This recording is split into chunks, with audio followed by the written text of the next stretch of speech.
నమస్కారం చెప్పుకుంటున్నామండి. మేము నాగర్పాడు 36వ వార్డు నుంచి వచ్చాం. నా పేరు వద్దగిరి జ్యోతి. నేను 36వ వార్డు వాలంటీర్గా కొన్ని సంవత్సరాల విధులు నిర్వహించానండి. అయితే రీసెంట్ గా ఏం జరిగిందంటే, పార్టీ ఎప్పుడైతే ఎలక్షన్ కూడా వదిలాడో మా ఇంటికి వచ్చి పార్టీ ఇన్ఛార్జీలు, కన్వీనర్లు, గృహసారథులు మాకు 1కి 10 సార్లు ఫోన్లు చేసి మీరు జాబ్ రిజైన్ చేయండి, మా పార్టీ అధికారం రాగానే మీ జాబ్ మీకు ఇస్తాము, మీకు ఎటువంటి భరోసా ఉండదు, మన పార్టీ రాగానే మీకు అప్పు చెప్తాం, మీ జాబ్ మీకు ఉంటది, లేదు పక్షంలో మేము ఏదో ఒకటి మీకు చూస్తాము అని అన్నారు. కానీ ఈ రోజు పరిస్థితి ఏం జరిగిందంటే, మేము ఒకళ్ళు ఇంటికి వెళ్తేనండి ఇదిగో కూర్చొని వస్తామని మమ్మల్ని ఇటు చూసి అటు పరిగెట్టి వెళ్ళిపోతున్నారండి. మేము అక్కడ గంటలు కూర్చొని ఉన్న రోజుల పరిస్థితి కూడా జరిగింది. కనీసం మేము ఒక్క నెల శాలరీ కూడా పొందలేదండి రిజైన్ చేసినాక. మాకు చాలా అన్యాయం జరిగింది. మేము ఈ రోజు చెప్పదలసింది ఏంటంటే, మేము ఇన్నాళ్ళు విధుల్లోకి వచ్చాము, మేము ఇంత అందరికీ న్యాయం చేసాము, మేము చేసిన వాలంటరీ జాబ్ మేము న్యాయం చేశాము. మాకు ఇట్లా వైసీపీ కార్యకర్తలు మాకు అన్యాయం చేసి బలవంతంగా మాతో రాజీనామా చేపించారు. దానికోసం అని చెప్పి ఈ రోజు మేము గౌరవనీయులైన ముఖ్యమంత్రి అయిన నారా చంద్రబాబు ఒకటే చెప్పదలుచుకున్నామండి. మేము ఇన్నాళ్ళు జాబు చేసాము, మేము అన్యాయంగా వైసీపీ పార్టీ వాళ్ళు మమ్మల్ని నమ్మించి మా ఇంటికి వచ్చి నైట్ 10కి 11కి వచ్చి కూర్చొని మాతో మాట్లాడి మాతో రాజీనామా చేయించారు. కావాలని ఇలా చేయించారు. మేము ఇక వాళ్ళ టార్చర్ తట్టుకోలేక ఆఖరి మాకు వీడియో కూడా పెట్టారండి.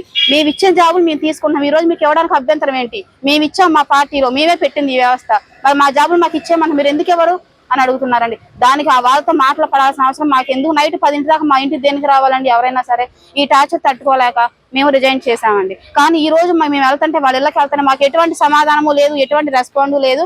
సరే కనీసం ఫోన్ కాల్ కూడా లిఫ్ట్ చేయని పరిస్థితి అండి. ఇప్పుడు మా పరిస్థితి ఏంటి?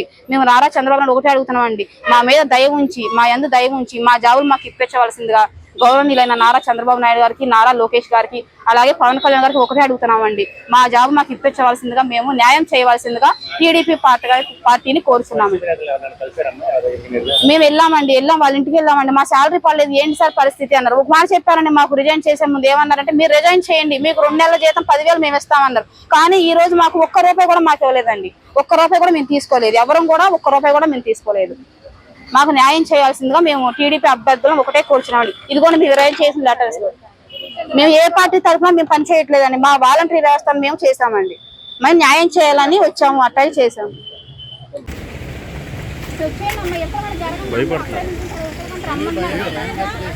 మా యొక్క పరిస్థితి చూసైనా మీరు దయచేసి ఒక్కసారి మా యొక్క ఆవేదన వింటారని చెప్తున్నాను. ఏంటంటే అయ్యా, మేము వాలంటరీలుగా 5 సంవత్సరాలు మేము ఏ పరిస్థితిలో ఉన్నా సరే నేను బండి మీద వెళ్ళి ప్రతి ఇంటికి వెళ్ళి ప్రతి పథకాన్ని గురించి మేమైతే చెప్పాము. రాజీనామా మేము చేయము అన్నా సరే మా యొక్క ఇన్ఛార్జీలు ఎవరైతే ఉన్నారో వాళ్ళు వచ్చి రాజీనామా చేయాలి, తప్పదు, మీరు చేస్తేనే ఎదుటి వాళ్ళు కూడా చేస్తారు అని 4-5 సార్లు వచ్చారండి. నేను హ్యాండిక్యాప్డ్ పర్సన్నే, మా వారు కూడా హ్యాండిక్యాప్డ్ పర్సన్. ఆయన కూడా మాకేం ఆధారం లేదండి, ఇచ్చే 5,000 కోసం మేము వాలంటీర్లుగా చేసుకునే వాళ్ళము. వాళ్ళు ఏమన్నారంటే, మీరు రాజీనామా చేస్తే 2 months శాలరీ ఇస్తామన్నారు. నా పరిస్థితి, నేను హ్యాండిక్యాప్డ్ ఉన్న యాక్సిడెంట్ అయింది కాబట్టి ఇప్పుడు ఈ కాళ్ళు కూడా నాకు ఏం నడవనివ్వట్లేదండి. ఒకప్పుడు కర్రపట్టి నడిచేదాన్ని, ఇప్పుడు అది కూడా లేదు. రాజీనామా చేస్తే మీకు శాలరీ ఇస్తాము, తర్వాత మన పార్టీ వస్తుంది, మిమ్మల్ని తీసుకుంటాము అన్నారండి. అప్పుడు కూడా మేము అడిగామండి, మాకు ఇంకే ఆధారం లేదండి, మాకు భరోసా ఇవ్వండి, మేము రాజీనామా పెట్టమని అన్నారు. సరే మీరు పెట్టండి, మేము చూసుకుంటాము అన్నారండి. ఇప్పుడు మేము ఎలక్షన్ కోడ్ ముందు నుంచి అడుగుతున్నామండి. ఎలక్షన్ లో 2 months శాలరీ కూడా ఇవ్వలేదు. ఎలక్షన్ కౌంటింగ్ ముందు రోజు కూడా మేము శాలరీ గురించి అడిగామండి, అప్పుడు ఏమీ చెప్పలేదు. ఇప్పుడు కూడా మేము వాళ్ళ శాలరీ గురించి అడిగితే ఎవరు ఏం మాట్లాడలేదు. ఇప్పుడు మా జాబుల గురించి అడిగితే వైసీపీ వాళ్ళని ఒక్క సమాధానం కూడా ఎవరు ఏమి చెప్పట్లేదండి. ఇప్పుడు మేము కోరేది ఒకటండి, రాజీనామా చేసిన మా యొక్క ఆవేదన మీరు ఒకసారి వినండి. మాకు ఆధారం ఏమీ లేదు, మా దయవృత్తాలు వచ్చి నారా చంద్రబాబు నాయుడు గారికి, పవన్ కళ్యాణ్ గారికి, లోకేష్ గారికి మా విన్నపాన్ని వినిపించుకుంటున్నాము. ఇది నేను అందరి తరఫున ప్లస్ నా పర్సనల్ గా కూడా చెప్తున్నానండి. మేమిద్దరు హ్యాండిక్యాప్, మాకు ఏ ఆధారం లేదు కాబట్టి మా జాబులు మాకు ఇప్పించవలసిందిగా కోరుచున్నామండి. ఎందుకంటే మేము రాజీనామా చేసామండి, కానీ పార్టీ వైజ్ గా మేము ఎప్పుడు కూడా చేయలేదు. ప్రభుత్వం ఇచ్చిన పథకాలు ప్రభుత్వం తరపునే మేము ఏదైనా సేవ చేసాము. వాళ్ళు వచ్చి బెదిరించారు తప్పనే మేము రాజీనామా చేసాం, కానీ వైసీపీ పార్టీ తరపున మేము వాళ్ళకి ఇది ఓటు మేమైతే తిరిగి చెప్పింది అయితే ఏమీ లేదండి.